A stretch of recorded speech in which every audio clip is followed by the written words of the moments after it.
Chers amis, chers compagnons, je regrette beaucoup de ne pouvoir être parmi vous aujourd'hui. Quelques méchants microbes m'ont interdit de le faire, mais peu importe.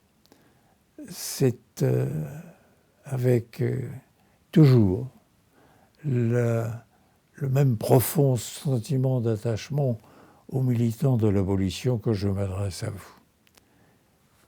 Quelle est la situation aujourd'hui dans ce monde difficile, tendu, parfois très cruel, de la marche à l'abolition universelle? Indiscutablement, des progrès constants et dans certains États considérables ont été réalisés. Cela ne se sait pas assez, mais c'est à vous de le diffuser. Nous sommes, nous, les abolitionnistes, devenus largement majoritaires au sein des assemblées internationales, État après État, constamment, le nombre des abolitionnistes n'a cessé de croître. Témoignage à cet égard est clair, s'agissant notamment du moratoire concernant l'exécution de la peine de mort. Et cependant, il ne faudrait pas nous laisser aller à une espèce d'euphorie en pensant que les choses vont aller très vite d'elles-mêmes jusqu'au but que nous sommes tous assignés, l'abolition universelle de la peine de mort. Pour qui s'attache à regarder de près les données actuelles, certes, nous sommes passés, je m'en souviens bien, pour la France, c'était le 35e État abolitionniste dans le monde en 81. Eh bien, maintenant, nous sommes passés à plus de 140.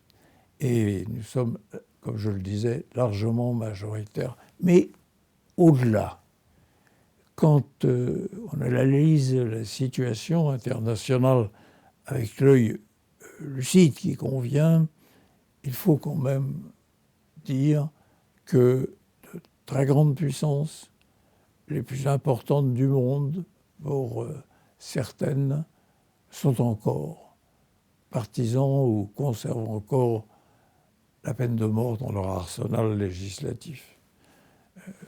Je cite les plus grandes, les plus importantes, la Chine d'abord, qui paraît encore détenir le hideux record du recours à la peine de mort.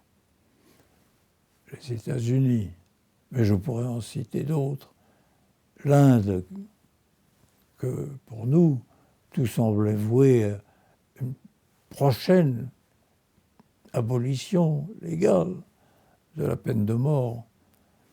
Nous la voyons hésiter. Le Japon, de la même façon.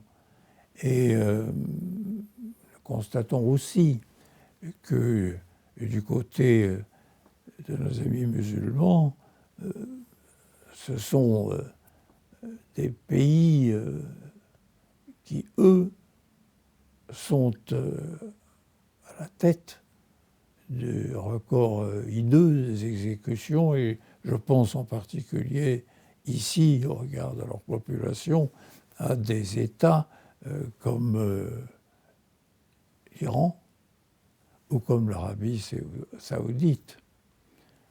Et je pourrais en citer d'autres.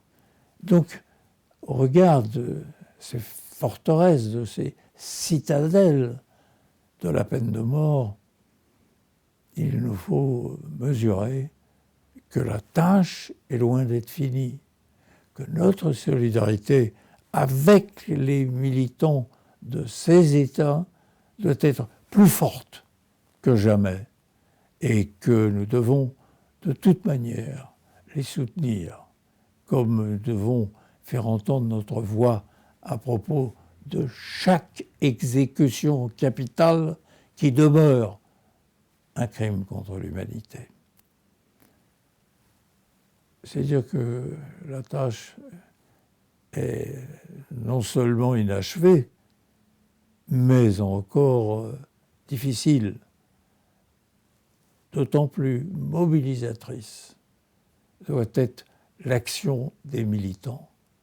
Et je les remercie de tout cœur, surtout ceux qui combattent là même où s'exerce encore ce fléau, la peine de mort, mais plus largement. À aucun moment, sans l'action des militants, les progrès de l'abolition peuvent être assurés jusqu'au but final que nous nous sommes assignés, l'abolition universelle de la peine de mort. Je suis convaincu que le mouvement ne fera que grandir et toujours se renforcer. Mais il dépend de vous qui, dans votre combat quotidien, luttez contre l'abominable peine de mort. Elle demeure, ne l'oubliez jamais, la négation absolue du premier des droits de l'homme, le droit à la vie. Merci pour votre combat et soyez assurés de ma constante et permanente solidarité. Je vous dis au revoir, à bientôt, avant le prochain congrès, j'espère.